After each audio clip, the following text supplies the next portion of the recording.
Hello, hello! What is up, lady and Gwent? Welcome to another fun, exciting episode of Drew playing more Witcher, because that's all Drew plays these days. So a little bit of introduction. Gwent is the card game in Witcher 3, if you don't remember. And I have only ever played maybe like one game, maybe two, because there's a tutorial game that you're forced to play. And then I did a side mission for a particular character, and the whole mission was like collecting these rare, awesome Gwent cards.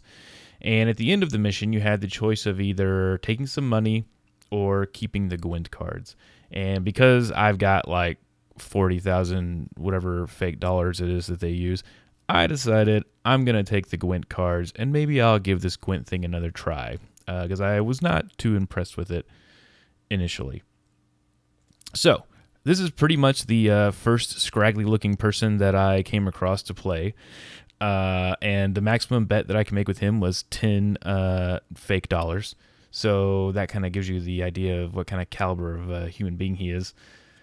I played him the first game, and he beat me, and I was like, this is fucking stupid. Why? How does this idiot defeat me? And he beat me in the last round by 1 point. So basically the way Gwent works is you have cards that all have point values, and every round you play cards until you pass, and whoever has the most points at whenever both players pass wins a round. We'll probably get to see kind of what's going on, but I just wanted to show you my second round against this guy. So without further ado, let us begin. All right, so the first thing you do in a game of Gwent is you have to amass a deck of cards. And there are multiple decks, and they have different abilities and different cards. There's a monster deck, a Northern Realms deck, blah, blah, blah, blah, blah. And you at least have to have 22 cards in order to use that deck. So you buy them from people, you win them from people, and then you select which cards from that deck are going to go into your 22.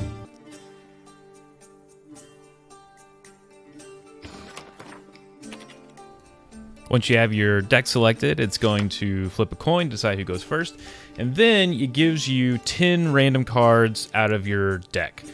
Now, when I did this the first time, I did not understand what was going on, and I thought I was choosing cards that I wanted to keep. But what I'm actually doing is choosing cards that I want to get rid of, and then it will give me another card from my deck. Now, the thing about Gwent is that you only get these cards, and these are the cards you're stuck with for the entire 3-round game. Apart from a few things where you can draw some cards from various things, but mostly you're stuck with these cards.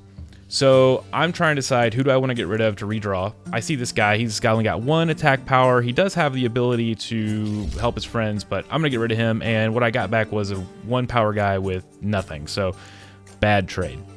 Next I'm going to get rid of this chick. She's a range class. She's got 4 power.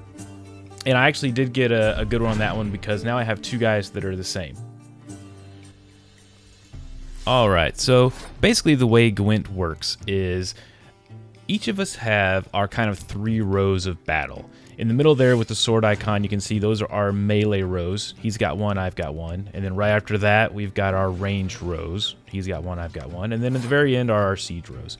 All the cards go into a specific row. You can tell that by their icon, which they have on them, either the sword, the bow, or the trebuchet, or whatever it is.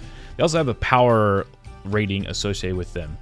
Now that's going to give each row has their total of power, and then add all the rows together, and you get the total of my power for that round. Like I said, we go 3 rounds. You only get what cards you have or what you get. So the art behind all this is knowing when to stop putting down cards. At any point, either player can decide that they're done. Whenever it's their turn, they can just pass. And then the opponent can continue to put down cards, as many as they want, until they pass. Now the trick is, because you get a limited number of cards, you have to kind of strategically decide when you're done passing. Another thing that makes a big difference are debuffs, and that'll play a big role here in this game.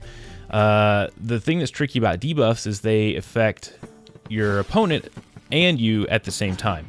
So if you lay down a debuff that affects melee cards, then his melee and my melee are both affected. So you want to kind of keep track of rows that I have a lot of points in and he doesn't, or vice versa, because I want to put my debuffs on, say he's got a lot of ranged people, I want to debuff ranged because that's going to hurt him more than it hurts me if I don't have a lot of ranged people. So he's going to go first, and my initial strategy is kind of mirror him and see what he does. He plays a level 1 guy on his melee, I'm going to play a level 1 guy on my melee.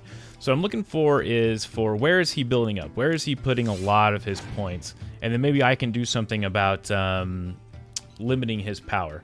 Now, he just played a spy on me. What spies do is they get played on my side, so I get their points, but he gets another card. Now, I had a spy in my first game, but it was a level 5, which that's not a very good spy because it gives him 5 points. But he had a level 1, so it was a good play, and he got another card into his deck. It gives me 1 point, but he got another card that's maybe better.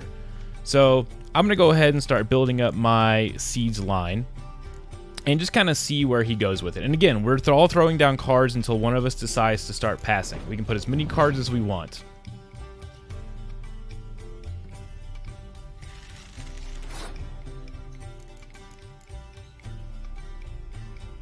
So here's the guy that's going to buff everything else on my siege line. Even though he only has 1 point, he's going to add 1 to everything on that line. So my one guy goes up to 2, my other guy goes from 6 to 7, and so I'm really building up that siege line.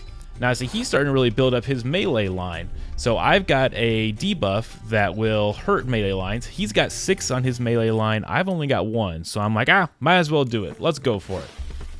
So that brings his 6 down to 2 and leaves me at 1. So then he starts throwing a bunch of cards into his ranged line. And my leader's ability, I have a leader card as well. His ability is to buff range. So he's got 10 on his range line. I've got 0. Might as well do it. That brings him down to 2 on his range. So from 10 to 2. So now I am way in the lead. And now he starts going full retard. He's throwing level 5 cards onto debuff lines. And I'm like, I'm going to just go ahead and pass. I've got 11. I mean, he's either going to have to drop a whole bunch of cards or he's going to have to give up. But the full retard continues. He just starts throwing cards everywhere. There's another range card. Goes from 4 to 1. Range card, 4 to 1. What the fuck are you doing, AI? Melee card, why? I have no idea. Another 1 melee card. Who cares? He's only got 2 cards left. It's a debuff that's already been played. What is going on? Oh my god. He finally plays a siege card, brings him up to 14 to my 11, but he has 0 cards in his deck. He won that round. But he gets no additional cards. Well, he gets 1 and I get 1 because we're both using the Northern Realm deck. But he now has 1 card to my 6. And his 1 card that he got is a debuff. So he has no cards left and he has no points. So all I have to do is play a level 1 anything, which is exactly what I do. And I win this round. And pass. He's already passed because he's got no cards, and I win that round. So, okay, we're going into the next round. He has 0 cards. I get 1 because the Northern Realms, it throws a card at me, but he's nothing to do. So he's already passed. Played all of his cards in the first round. So now I just lay down any random card I want, hold a pass, and I win the game. What the fuck just happened? The guy went full retards. There's a recap of the rounds. He won that first one, playing every card he had, but I end up winning the game. So that's Gwent, I guess. I don't really know if I'm going to take the time to play any more of it. I guess I probably will, just to sort of maybe get more of an experience. But God, I do not like these kind of card games, apparently. I downloaded Hearthstone on my phone, played a little bit while I was in Arkansas, and yeah, they're just really not my cup of tea. So anyway, hope you get your Steam stuff figured out and you can get yourself into this game, and maybe you'll have a different opinion on Gwent. Maybe you'll think Gwent will think that Gwent is the best thing ever invented by man. We'll see. I'll talk to you later. Peace.